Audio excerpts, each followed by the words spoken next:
In the vast landscape of your inner world, a storm often brews, a storm of thoughts. They come and go racing, whispering, screaming, or echoing in silence. But here's the truth, you are not those thoughts.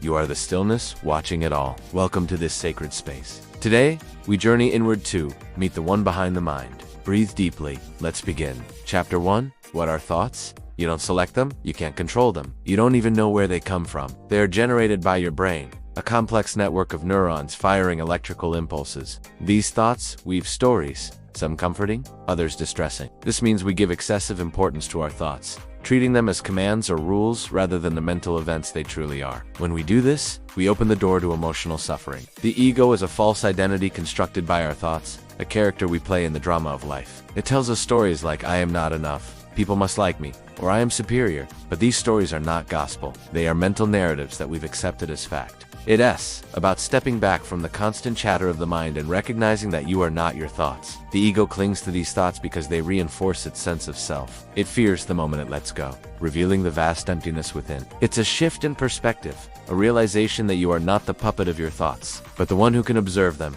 allowing them to come and go like clouds in the vast expanse of your awareness. You are the sky, infinite and boundless. Your thoughts are not you. They belong to the realm of mental phenomena. Just as the sky doesn't identify with the clouds, you too can detach from your thoughts without judgment or attachment. Our tendency to dwell in the past or future is what gives rise to unnecessary thoughts and emotions. Feel the air entering and leaving your nostrils. Another approach is a body scan. Notice the sensations in each part of your body, from the tip of your toes to the crown of your head. Click subscribe to continue walking this sacred path together. Let this channel be your sanctuary. You can also turn to the outside world. What do you see, hear, smell, taste, or touch right now? Bringing your attention to the present moment quiets the mind, allowing clarity to emerge. Moments of silence, even amidst busyness, can bring a sense of calm and clarity. When you find such moments, savor them. This means becoming aware of your habitual thought patterns and consciously choosing which thoughts to engage with. Stop feeding thoughts that lead to negativity or worry. Instead, redirect your attention to the present moment. Live consciously, aware of your surroundings, the people around you, and the tasks at hand. In doing so, you reclaim your inner stillness and transform it into a wellspring of peace and clarity in your life. Recognize that you don't have to fill every second with activity or conversation. Common triggers include comparisons, fear of loss, anger, judgment of self or others, and rumination about the past or future, and presence rather than reacting to thoughts or emotions. You become a mindful listener, speaker, and actor, fully engaged in each moment. A thought like I'm anxious triggers the release of stress hormones, heightening our state of anxiety. Similarly, a negative thought can deplete our energy. However, when we detach from these thoughts, we break the cycle. The less we feed our negative thoughts, the less power they have over us. But now, you have a choice. To believe them blindly, to act on them without question, or to watch them and let them pass like clouds in the vast expanse of your awareness. You are not your thoughts. You are awareness, silence, presence. You are home. Thank you for joining me on this journey. May your days be filled with awareness and your nights with peaceful dreams.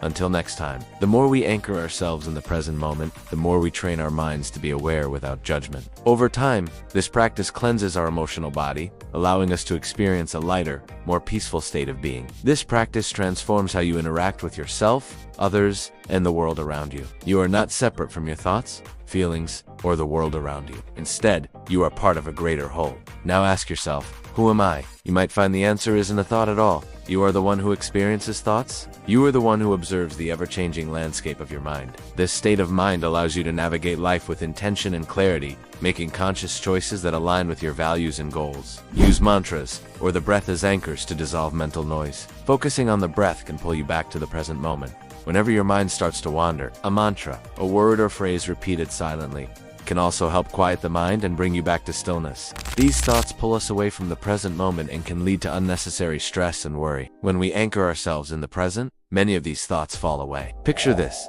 A thought arises saying, you're not good enough. The ego thrives on thoughts like, I am not enough, feeding it the fuel it needs to grow.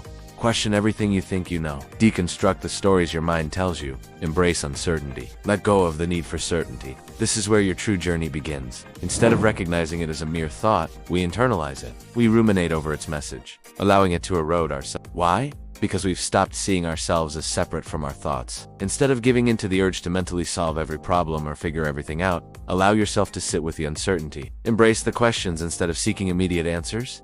Practice non-attachment to outcomes. Trust that things will unfold as they should without your need to micromanage every detail. By doing so, you free yourself from the burden of carrying your thoughts and emotions, creating space for a lighter, more joyful existence. They form mental movies playing on the screen of your mind. But here's the crucial insight. You are not the director of these movies. You are not the author of these stories. You are the audience, and the show goes on whether you like it or not. As we start this exploration, take a moment to close your eyes.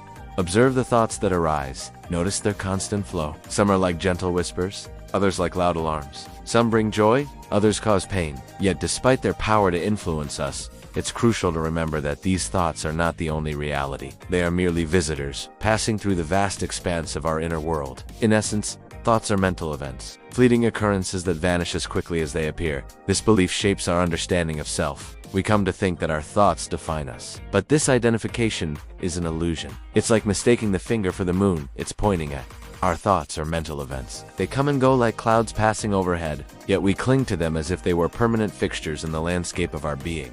They are rooted in the past or future. Rarely are they anchored in the present moment. They depend on conditions, circumstances, and the interpretations we assign to experiences. When we mistake these passing thoughts for absolute truths, we invite confusion and suffering into our lives. Think about it. Most of your thoughts are not chosen. They simply arise.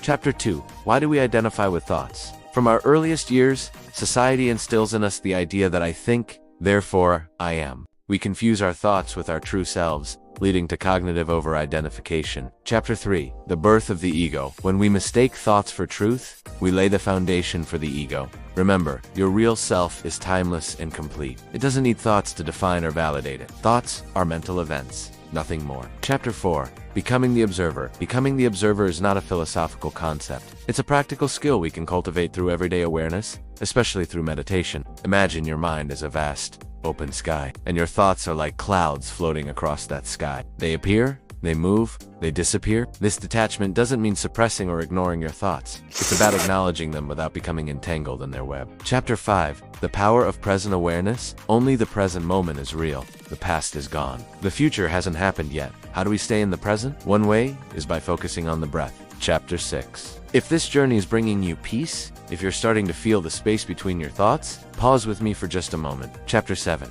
Letting go of thought triggers. Thoughts often trigger more thoughts, setting off a chain reaction in our minds. The solution lies in recognizing these triggers and consciously choosing to let go of them. Chapter 8. Reclaiming inner stillness. Amid the chaos of daily life, reclaiming inner stillness is essential. It's also vital to turn off the autopilot mind. Chapter 9. Living from the witness mind. A quiet mind is a powerful mind. When you live from the witness mind, you make your decisions from a place of deep awareness. From this vantage point, you can tackle challenges with a clear head, knowing that your inner peace doesn't depend on external circumstances. Chapter 10. Advanced detachment practices. Detachment is not passive. It's an active practice that requires constant vigilance and awareness. Non-dual awareness involves recognizing the interconnectedness of all things. Disidentifying from the thinker is a nuanced practice. It means realizing that you are not the thinker, the one who creates thoughts, but the one who experiences them. Chapter 11. How thoughts affect emotions and energy. Our thoughts shape our emotions and energy, forming a cycle that can be challenging to break. Chapter 12. Returning to the essence in the final moments of this journey, I invite you to go beyond thoughts. Recall the breath, feel its natural rhythm, in and out. Your thoughts will return. They always do.